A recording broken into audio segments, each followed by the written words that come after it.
So last night, I'm almost caught up. Look at me. Last night I watched a film that came out actually in November, but obviously I was catching up on Filmstruck at the time. Or actually, it came out. Oh yeah, it came out the day Filmstruck was announced that it was dying. So October 26th. So I was very behind on this film, but I was gonna catch up because I knew it wasn't going anywhere.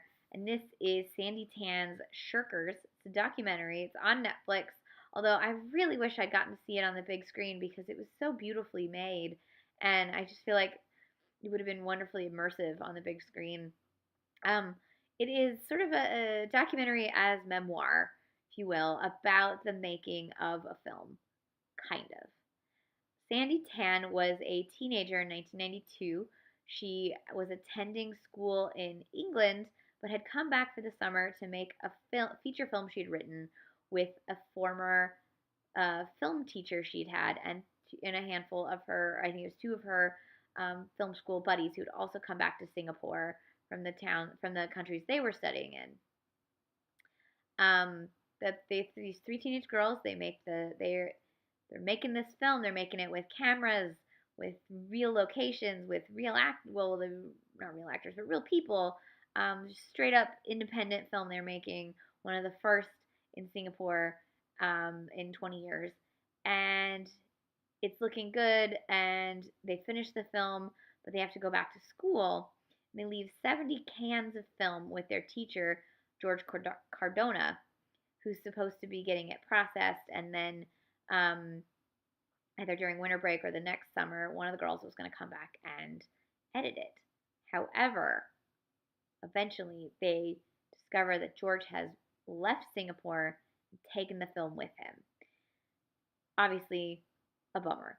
The rest of the movie is them talking about how the film came back to them eventually, the footage, no sound, and their memories of making this film, of their friendships together, of what it's like to make this film, of George and his crazy weird background, tracking down other people who knew George, other people who he had screwed over, all kinds of stuff.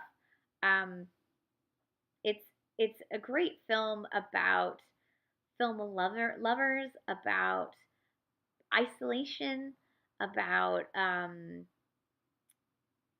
creativity, about jealousy, about picking proper mentors. You need a mentor who is rooting for you, even if you go past that mentor's capability. And it seems to me, based on everyone who knew him, George was not one of those guys. He was a sabotager of his mentees. There's a great section at the beginning where Sandi talks about her and her friend and their childhood and how they would make zines and sneak into movies and figure out a way to tape films from their cousin in Florida that somehow would manage to get it to Singapore so they could watch Blue Velvet and all kinds of just great underground 80s cinephilia that was wonderful, that really sets up who these girls are and how they wound up on this journey. It's it's beautifully shot, and the footage of the film that's lost is so gorgeous. It makes you wish they would just maybe put it together as it was had been pictured, and then um, redub it maybe. But there's a lot of commentary about how just having shot the film exists, whether it's ever completed. And now they've completed it in a different way by adding bits of it to this documentary. And it will always exist in the head of Sandi and Sophie and Jasmine. Whether it needs to exist elsewhere is debatable. I liked that sort of philosophical look at what filmmaking is like, what creating art is like. Sandi Tan later wrote a memoir based on this and became a novelist. And she talked about how, as a novelist, she didn't have to rely on other people, and she'd been so burned by this previous experience. That makes sense to me. I keep saying I'll be a novelist because I don't like working with people, but then I don't manage to even do that. So I'm proud of her. Um, Honestly, I think anybody who loves film and loves filmmaking and has ever attempted to make a film will enjoy this movie. Anyone who likes sort of noir stories will like this movie, and the way the mystery untangles itself, and the way that it's never actually solved. You never, I mean, it is and it isn't, because you find out what happened to the films and what happened to George, but you never find out why he did any of the things he did ever. And he's, spoiler alert, he's dead. So we'll never know why he did what he did, why he was who he was. Um,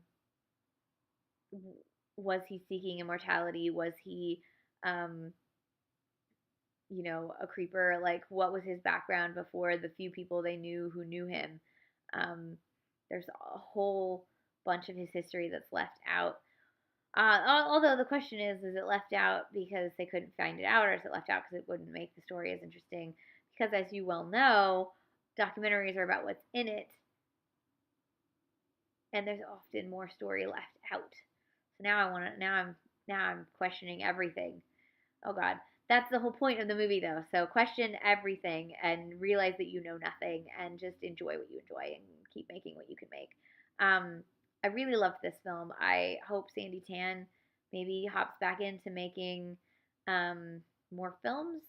I know this is one of those, like, her film, the original Shirkers, which was the name of the independent film that they had been making, that she wrote the screenplay for back in 1992, was a personal story sort of about her, but not really about her. And then Shirkers, the documentary, is this cine memoir. And so, does she have another story in her? That's the question. Does she need to have another story in her? Is this it? Is this the films for her? I don't know. I don't think she knows. I know she keeps loving movies though, and that's the good thing when you're a filmmaker who also just truly loves movies. So I recommend this. I think anybody who is creative, it might give you nightmares about trusting people, and um, how, like, Elaine May took all her films for Mikey Nicky and wouldn't give the wouldn't give the film up because the production studio wanted to edit it differently or something, and then she tried to hold it hostage, and it was a whole thing. Like, that's how Elaine May dealt with this you know stress about who owns the film, who's in charge of it. Is it the director? Is it the writer? Is it the producer? The production company?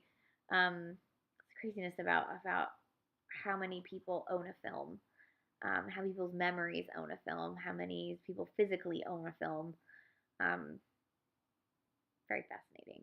So this is Shirkers. It's gorgeous. It's amazing. It's terrifying. It's mysterious. It's everything you want a film to be. Everything about filmmaking you want a film about filmmaking to be. It's on Netflix right now. You should check it out.